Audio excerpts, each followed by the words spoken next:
Porém, professor, o senhor tinha me dito que tinha um vídeo que o senhor gostaria de publicar aqui antes, né, apresentar antes, que eu posso colocar na tela para quem está acompanhando ver.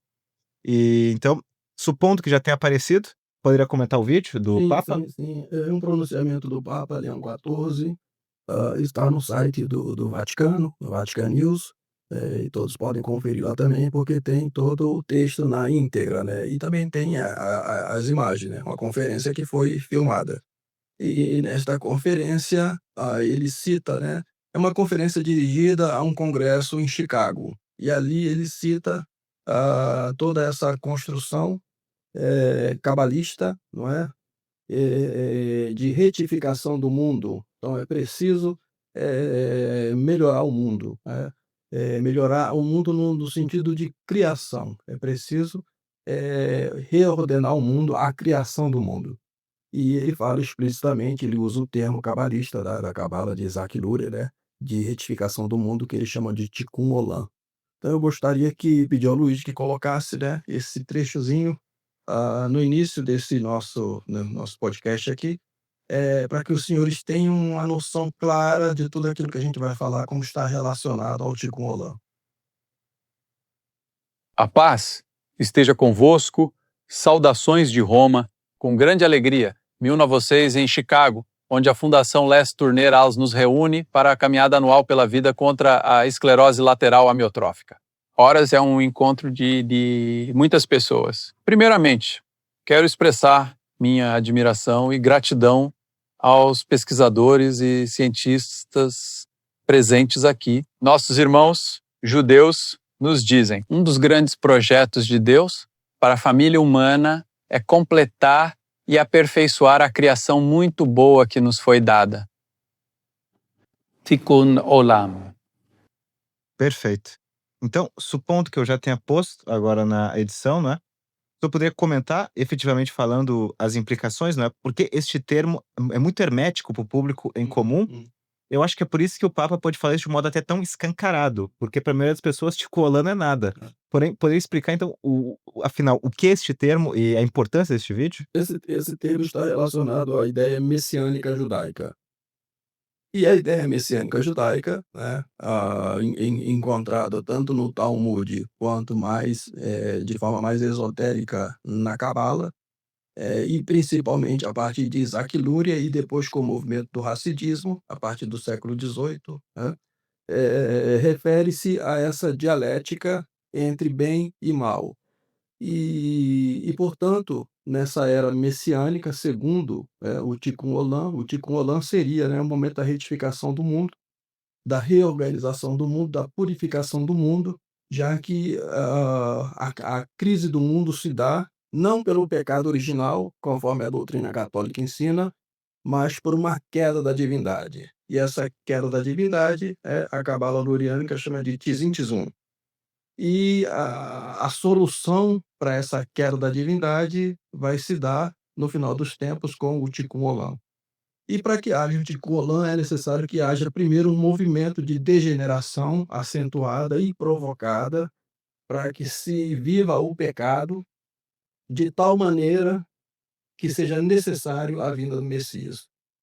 Ah, perfeito. Ou seja, mesmo e algo interessante, porque do mesmo modo que a gente vê, por exemplo, a New Age, que é mais à esquerda, e o perennialismo, que é mais à direita, a gente também nota, professor, só para fazer uma pequena digressão, porém um comentário que eu creio que seja interessante, que cabe, é que nós vemos que, seja para um lado, seja para o outro, nós temos termos que na realidade são idênticos no fundo. E eu acho que seja a mesma coisa, porque, peguemos, por exemplo, esse jovem que assassinou agora o Charlie Kirk, né. Ele provavelmente era ligado justamente a esse movimento Antifa, e então ele é um partidário, por exemplo, do movimento, não é, de transexual, a princípio. Sim. E eu digo isso por uma razão, porque estes são movimentos de um caráter explicitamente esquerdista, porém explicitamente também aceleracionista. Porém, se nós procurarmos, por exemplo, a Wotton Offen e todos esses movimentos de direita, eles também são aceleracionistas, que é o que o Évola dizia de cavalgar o tigre, ou seja, que é preciso que nós aceleremos a decadência do mundo Sim. para chegar no fim da idade atual, idade das trevas, e chegar Ele chama de Kali Yuga. Isso, e chegar então à idade de ouro, né, é como se a gente chegasse no final para dar o reset, e o reset ele retorna, né. Perfeito. Muito interessante isso aí, porque a gente vê como esses 2 movimentos vão convergindo, né, vão convergindo. O professor Orlando Fedeli fazia uma leitura mais ou menos parecida com isso, né, entre o confronto entre panteísmo e gnose, que se dá, sempre em determinado momento da história com um resultado catastrófico. Ele chamava de curto-circuito da história. Do ponto de vista que nós estamos analisando aqui, a gente pode ver como, de fato, essa leitura que o professor Orlando Fedeli fazia faz sentido, né, mas nós estamos agora expandindo um pouco mais isso, para que vocês entendam em que ponto que nós estamos. Então é verdade que a nova direita, a direita perennialista, ela também, de alguma maneira, ela procura acelerar esse processo de decadência, que eles chamam de fase final, né, do grande Manvantara, que seria o Kali Yuga. Então é necessário que haja esse processo de destruição para que haja um retorno à Era de Ouro, ao princípio, né, do grande ciclo. E por outro lado, o New Age e os globalistas atuam também da mesma maneira, promovendo o pecado, a sodomização do mundo, para acelerar esse processo, para que haja a correção do mundo, né, o Tikkun Olam. Então, vejamos, voltamos ali para o princípio do Tikkun Olam, como nós dissemos no início da nossa conversa. É necessário promover uma desordem tal no mundo que provoque a vinda do Messias. Exatamente. Então, nós temos aqui, né, um movimento globalista capitaneando as esquerdas do mundo e em última instância também, por princípio mais profundo, a própria direita, tá certo? Com relação à utilização da questão sexual como ferramenta de controle, de revolução, para enfraquecer o inimigo. Quem são os inimigos é a civilização cristã. É isso que eles querem destruir. E por isso eles fazem essa divisão para fazer e forçar esse choque. Então, de um lado, você tem essas pautas globalistas promovendo, né, todo o sistema contra a natura. E E inclusive quando o senhor toca em religião, a gente pode se lembrar aqui do caso recente que aconteceu na igreja anglicana e na igreja veterocatólica, os 2 na Inglaterra, né, de que eles passaram a inicialmente a ordenar mulheres, Uhum. e depois disso, passaram a ordenar mulheres, abertamente LGBT. É o que eles querem fazer na igreja católica também. Na Exatamente. igreja católica, eles olha, uma coisa terrível que o Papa Leão XIV disse nessa entrevista que ele deu. Ele disse o seguinte, isso está para quem quiser ver, ele disse o seguinte: "As pessoas querem que nós mudemos a doutrina para depois que se mude depois o comportamento das pessoas. Nós temos que fazer o contrário. Nós temos que lutar primeiro o comportamento e aí sim a gente muda a doutrina". Isso Papa Leão XIV dizendo. Primeiro muda o comportamento, muda as atitudes e depois Muda a mas doutrina. ele diz isso quando ele está sendo perguntado pela questão LGBT. Como é que a igreja vai tratar a questão LGBT? Então fica todo mundo comemorando quando ele diz assim: "Não, a doutrina da igreja não vai mudar com relação a isso". Mas o que ele disse na verdade? Ele não disse só isso. Ele disse que a doutrina da igreja, ela só vai mudar quando primeiro mudarem as atitudes das pessoas. Então vai mudar a doutrina da igreja sim, mas primeiro tem que mudar as atitudes. É preciso fazer com que as pessoas primeiro aceitem o pecado contra a natureza como não sendo pecado, mas que como sendo uma questão ontológica, um direito de ser Isso. deles, entendeu? E quando as pessoas aceitarem isso, aí a igreja está preparada para mudar a sua doutrina e fazer o casamento homossexual e posteriormente avançando, até chegar nas diaconisas, etc, etc. Professor, algo interessante aí é que a gente vê um vício na mentalidade modernista e, ao mesmo tempo, na mentalidade pseudo-tradicionalista. Por exemplo, um vício do Dr. Plínio era que ele colocava a crise primeiro no plano moral e depois no plano doutrinal. Só que, na realidade, o que acontece é que a autoridade, então, moral, traduzindo na linguagem da teologia dogmática, seria disciplina. Uhum. Ou seja, a disciplina seria mais importante que a doutrina. Porém, há uma petição de princípio Porque na realidade, o que justifica a disciplina é a doutrina. Porque nosso Senhor Jesus Cristo, ele fala aos apóstolos que quem não vos escuta, não me escuta. Porém, isso não se tratava de Cristo falando, por exemplo, de amizade, no sentido que os apóstolos, eles não estavam falando de Cristo como que convidando as pessoas a serem amigos de Cristo. Não. Os apóstolos, eles receberam de Cristo a autoridade para falar em nome dele. Uhum. Ou seja, se eles guardam o depositum fidei, Sim, eles possuem autoridade. sim, Caso não, sim. então não é algo, Cristo não fala de si de modo pessoal, porém, ele fala então não de si mesmo, mas da sua doutrina. Ou seja, a autoridade dos apóstolos, ela não vem per se, porém em consequência da doutrina. Então é interessante que o Concílio Vaticano II, por exemplo, ele não se justifica, porque eles primeiro tentaram mudar a disciplina, como a missa, sem mudar a doutrina. Por isso que ele tem, na realidade, como explica o padre Cadron, um valor nulo. Porém, é exatamente essa mesma mentalidade que nós vemos tanto num lado que foca, por exemplo, como o Dr. Plínio, em coisas exteriores, ou seja, ser tradicionalista é você fumar um cachimbo, enfim, usar um terno de tal marca, ter um relógio assim assado e aparecer bonito nas fotos. Uhum. Então, é por isso que um papa como Leão XIV ele agrada, porque ele tira fotos bonitas e posta no Instagram e tá sempre sorrindo e não fala quase nada. Porém, o problema justamente é um problema de fundo, de doutrina, porque a doutrina justifica a É disciplina. isso, e a doutrina, do Vaticano II está expressa agora pelo Papa Leo XIV. Ele diz assim, né, como ensinam nossos irmãos como dizem nossos irmãos judeus, né, preciso melhorar a criação tal, tipo Molan, ele citou o tipo Molan. Então, isso aí é o reflexo, de forma literal, de toda a doutrina do Vaticano II, que agora, nesse momento, já com Leão XIV, e a Igreja Sinodal pode ser explicitado para o mundo, de forma absolutamente clara, não é?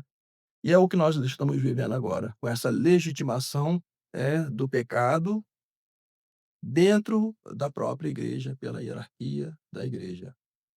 E professor, isso é muito interessante, porque, podemos só para pontuar aqui, porém, a gente pode falar que, é uma interpretação implícita, porém que fica explícita, por exemplo, na Dignitatis Humanae. Uhum.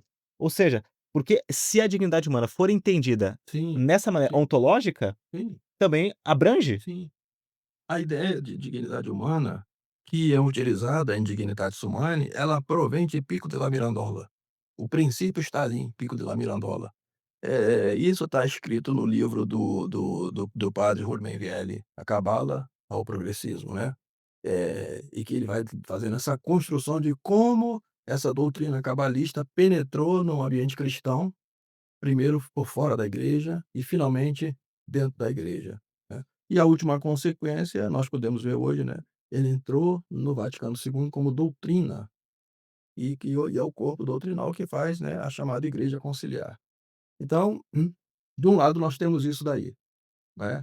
Agora analisando o outro lado da questão, que pode ser a causa mais profunda da morte do assassinato de Charlie Kirk, né. Então vejamos, é sempre recorrente, né, que um degenerado, em um dado momento, né, assuma a causa que ele, se enamorou pela sua, degeneração, não é, e leve isso às últimas consequências. Isso é comum acontecer. E por outro lado, tem sempre um movimento que se aproveita disso. Eu me lembro, por exemplo, né, de muitos casos envolvendo, neonazistas, e que havia financiamento da outra parte para que houvessem distúrbios, entendeu? E que assim, dessa maneira, se mantinha sempre, essa dicotomia acesa. Por exemplo, quando começou-se a se falar em questões homofóbicas, até disto deste momento, até que isso se transformasse em lei, como nós vemos hoje, né, foi preciso alguns incidentes primeiro. Então, para quem tem boa memória vai lembrar que lá em São Paulo houve casos, né, de pessoas, os valentões desajustados que espancavam homossexuais nas ruas de São Paulo, e diante das câmeras. Então isso levava a uma comoção, né, da população, porque veja, houve uma construção da homossexualidade desde os anos 60 até os anos 90, que foi dissociando esta prática da ideia de pecado, que leva, obviamente, né, à ideia de sujeira, de imundície, que é com relação ao sexto mandamento, para uma coisa mais leve. Daí utilizou-se o termo gay, que significa alegre, e as pessoas vão lembrar que nos programas de televisão, nas telenovelas, né, sempre eles eram representados de forma alegre, de forma cômica, engraçada e tal. De modo que as pessoas foram se afeiçoando ao pecado pela boa imagem que se fazia do pecador. E aí quando acontece, né, esses casos, que provavelmente eram pessoas ou desajustadas ou pagas para fazer isso, para promover essa onda de violência contra homossexuais, a grande mídia utiliza isso em favor de uma legislação, certo? Então, pensemos aqui no caso do Charlie Kirk, usa-se um desajustado a favor de uma ideia, né. É possível que por trás daquele rapaz, do Tyler Robinson, existisse Um financiamento. toda uma estrutura para justificar o outro lado da questão. Que é o lado da retificação de Tikkun. Então, primeiro você promove a desordem contra a natura e depois você vai apresentar uma solução. Isso eu venho trabalhando no meu apostolado, se chama noéismo. Noéismo. Donald Trump, ele nesse momento, ele é a figura forte da causa noéica. Ele é a figura forte disso, né. Ele é esse outro lado da moeda, que vai apresentar uma solução de pacificação para o mundo. Porque veja que o mundo está dividido. Sim. Em todas as partes, nós estamos vivendo guerras civis,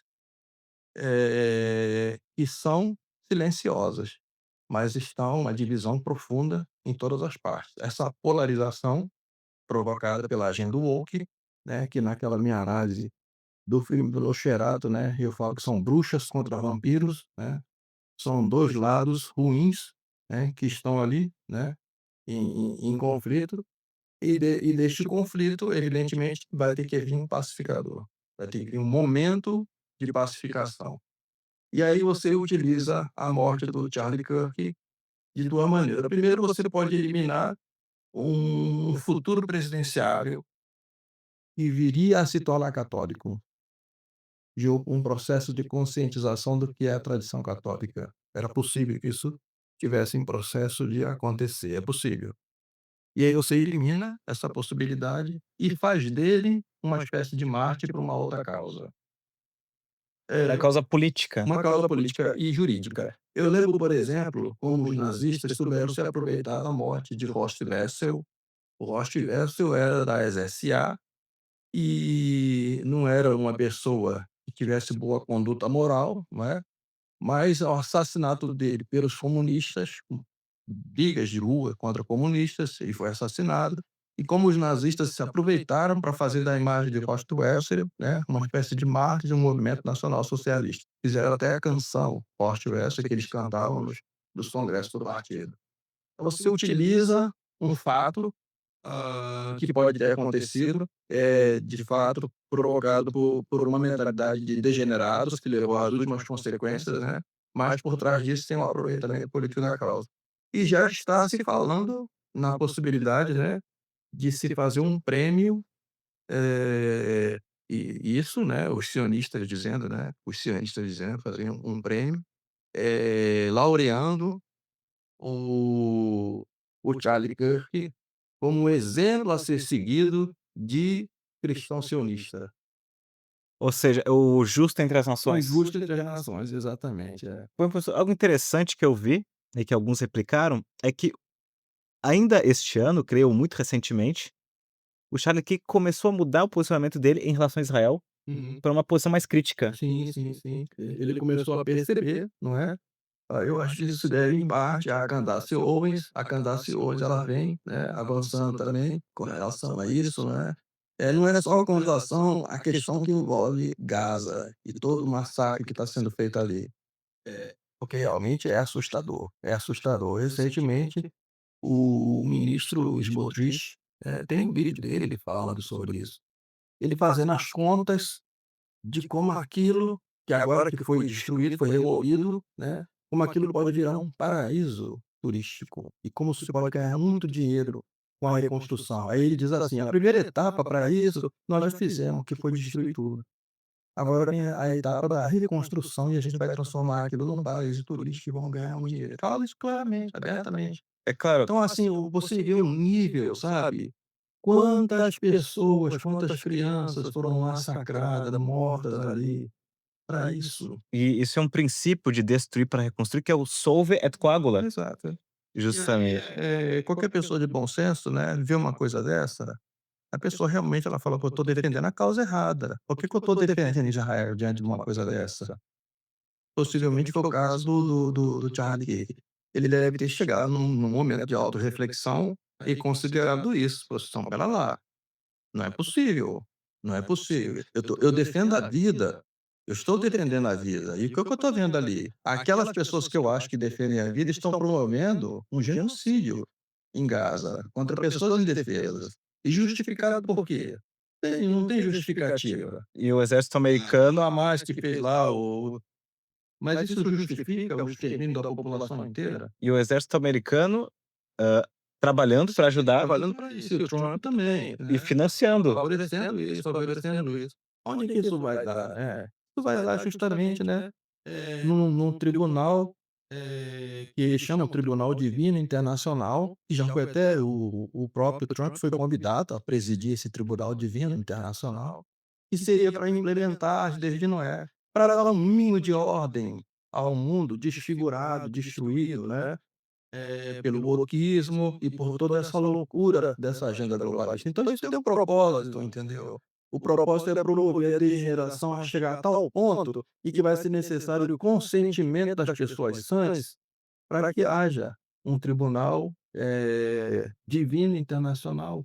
Ou se é engraçado, porque ele ser internacional, ele dá uma ideia de que ele, por exemplo, ele é secular. Ele vai substituir a ONU. Sim, porém, ser internacional, ele dá a ideia que é secular, só que ao mesmo tempo eles colocaram a Sim, partícula divino. divino, divino.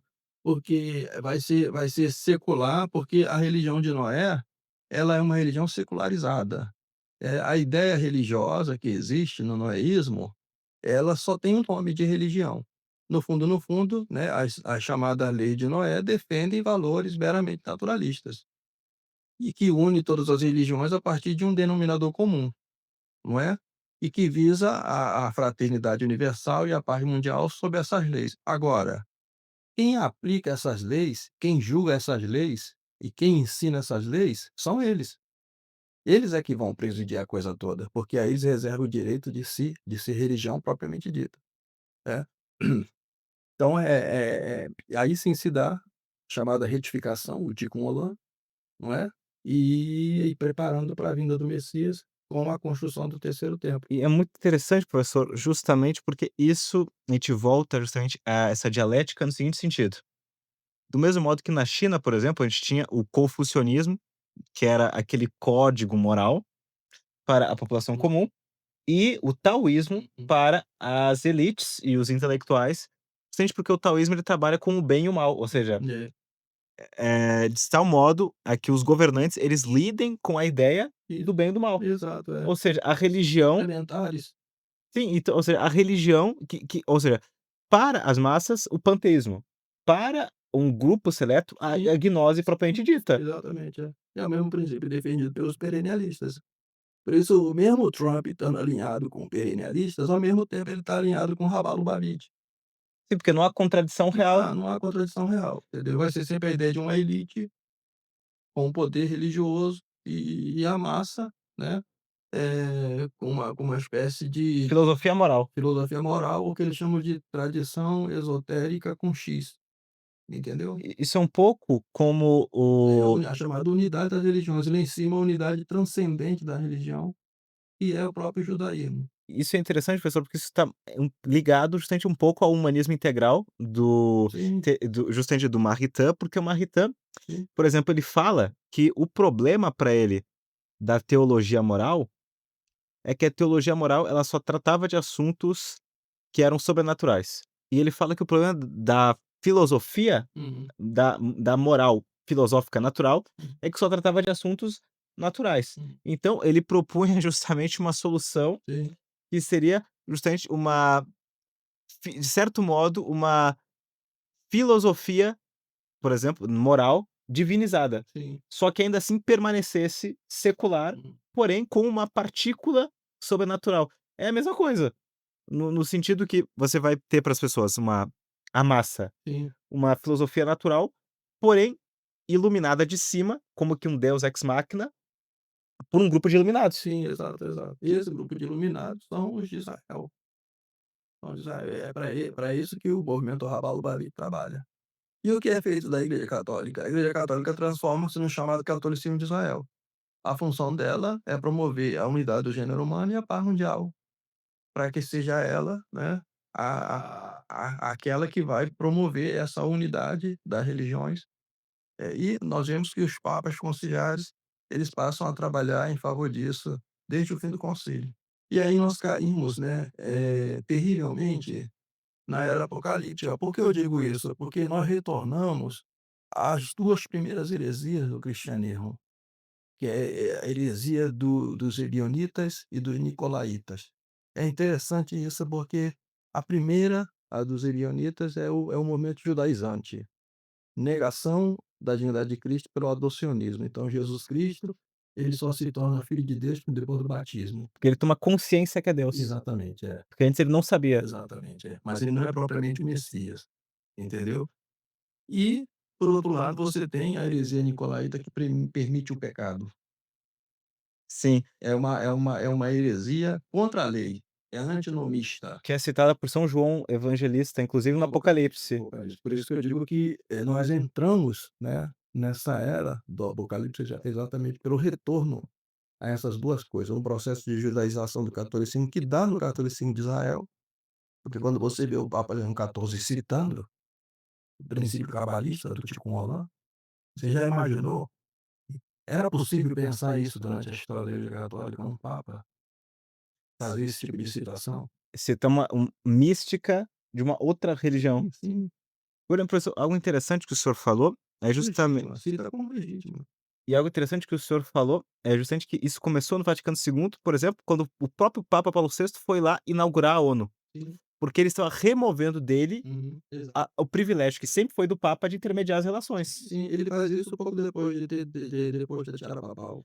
Isso é muito simbólico, mas isso é muito profundo por uma razão, por várias, porém uma razão em particular é porque a gente pega e existia justamente um plano nos esotéricos na França, por exemplo, que era o projeto sinárquico, Uhum. que o senhor já deve ter lido. Sim, o Papa Leão XIV citou exatamente isso, que estão promovendo a sinarquia mundial, ele citou isso expressamente. E a gente pode pegar o livro do Epifânios, que é justamente sobre a história secreta da mas da se da so a história das sociedades secretas, que é aquele livro grosso, Uhum, e ele fala justamente o foco do livro dele é sobre a conspiração, sobretudo que ocorria na França com o apoio de todos os esotéricos, que era da sinarquia. uhum, Ou seja, a sinarquia era o seguinte: haveria uma pa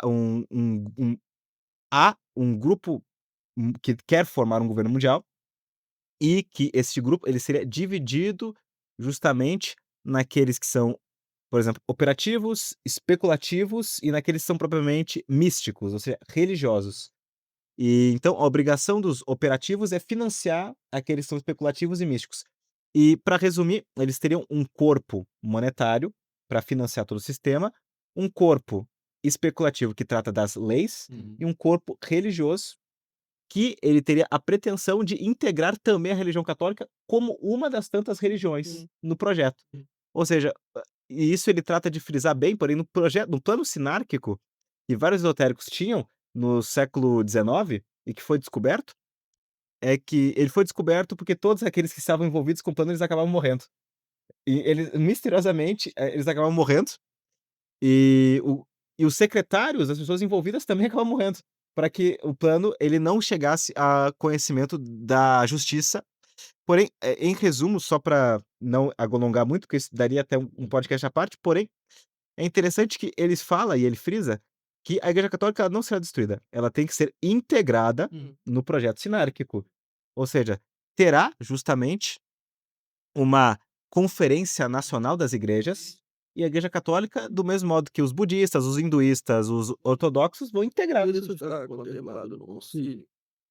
A ideia do concílio, quando ela distingue a Igreja Católica do Reino de Deus, né, e distingue a Igreja Católica da Igreja de Cristo. Então, a Igreja Católica, ela seria, não o Reino de Deus e nem a Igreja de Cristo, ela seria parte disso. E com relação ao Reino de Deus, que ainda virá, segundo eles, virá quando o Reino de Deus? Virá quando tiver a retificação do mundo, tipo um Holanda. É isso.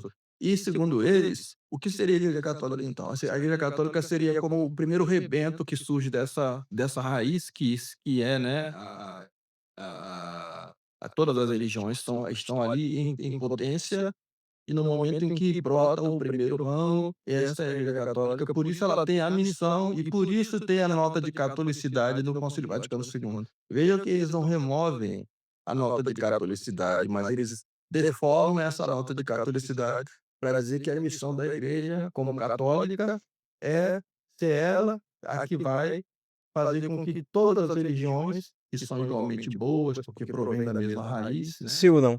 isso, se unam para promover essa fraternidade universal e que vai, a partir daí sim, né, chegar ao momento da retificação do mundo com essa fraternidade universal, tipo Holanda e Messias.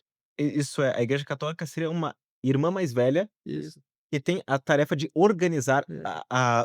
as ovelhas perdidas num só rebanho. É isso que o Igreja da Bena Mosaic chamava de catolicismo de Israel. E isso é interessante, justamente porque o reino de Deus, a Igreja Católica não seria o reino de Deus, e ele viria depois da Sim. retificação da humanidade. Isso é interessante por quê?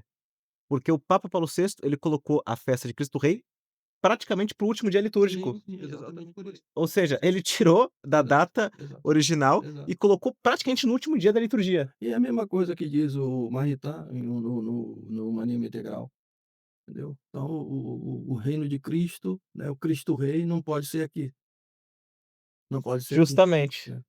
Por quê? Porque o reino ainda virá, o reino ainda virá. E virá, então, na era messiânica, portanto, Jesus Cristo não era o Messias. Ainda se espera pelo Messias ainda. Jesus Cristo se resume a quê?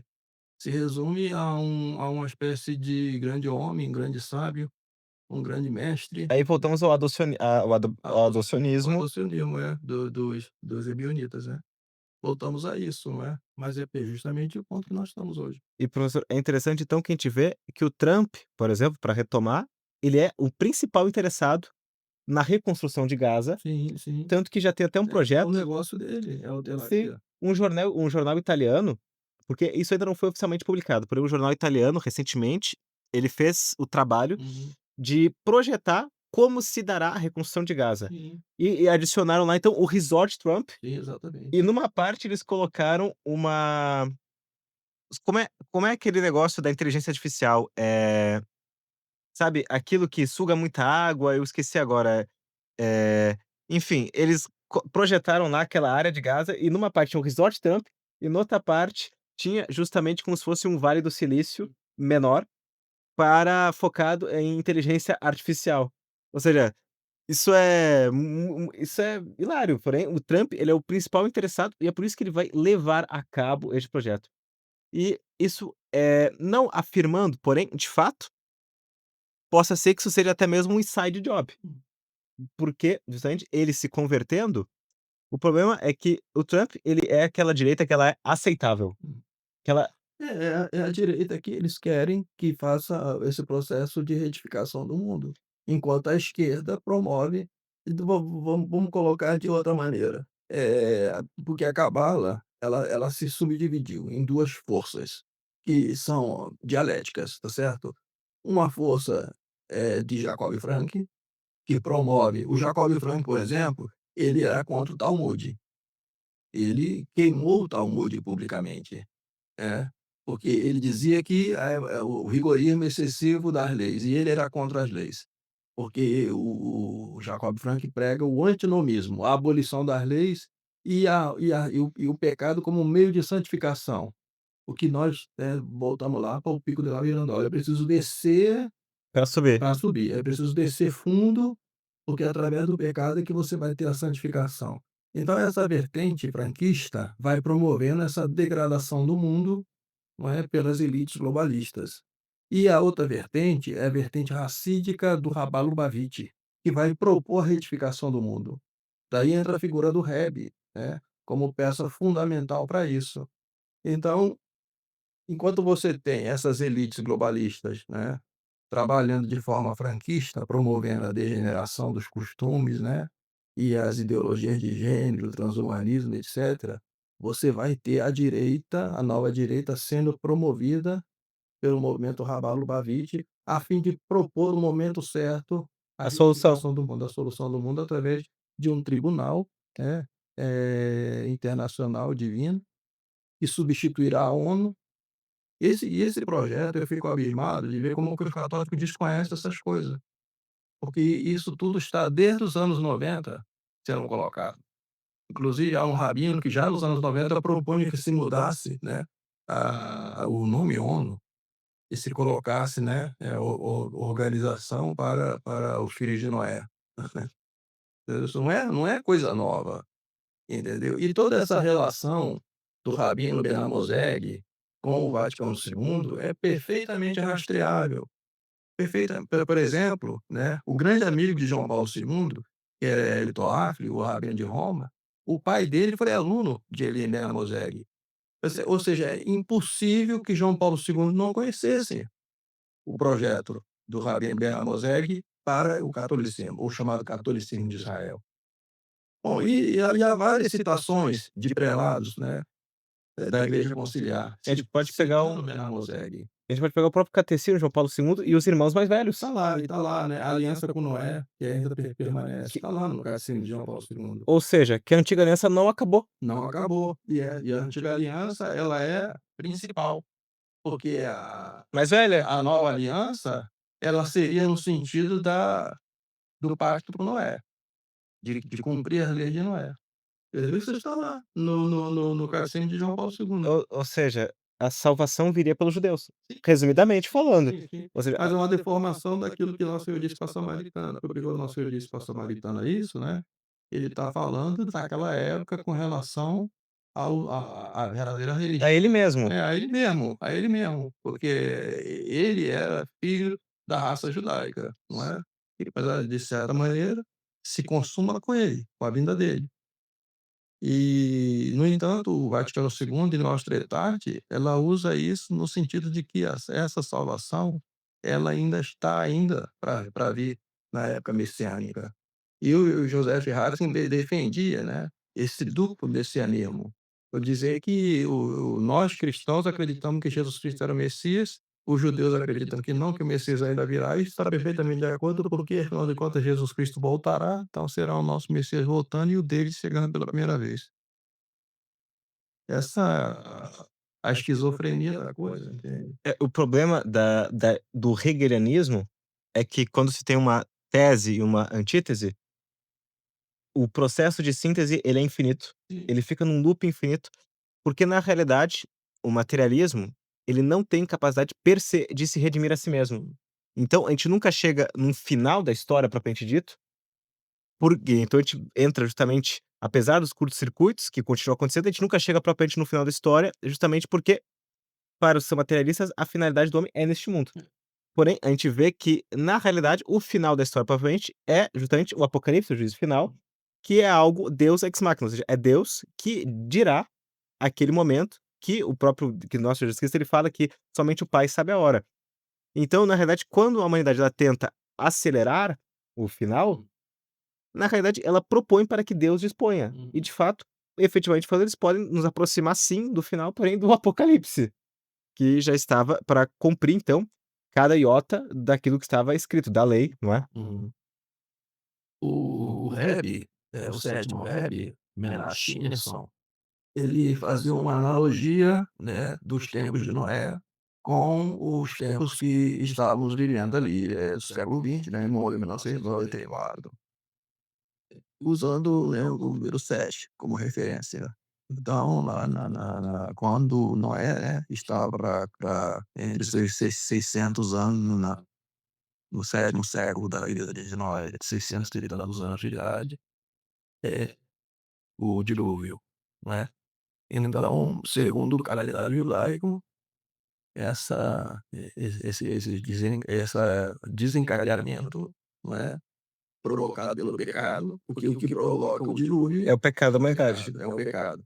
Então o que vai provocar, essa nova intervenção para a edificação do mundo é a exaltação do pecado ao extremo que se dá exatamente nesse 7º milênio.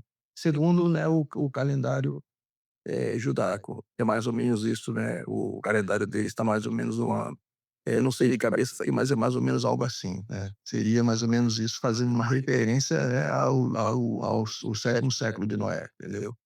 Então, por isso ele dizia que os mananciais da sabedoria cabalística, a partir de Shimei Zalman, que foi o primeiro rebbe, que é do final do século XVIII, deveria se espalhar pelo mundo. Olha, interessante o termo que ele usa, se espalhar pelo mundo. E é o mesmo termo que Nossa Senhora usa quando diz que a Rússia espalharia seus erros pelo mundo. É exatamente igual. Isso está lá em Shimei Zalman dizendo num dos seus discursos na sinagoga, né, lá de Nova York. Ele diz exatamente isso, né. É a época de espalhar os seus mananciais pelo mundo, para que venha a retificação do mundo, tipo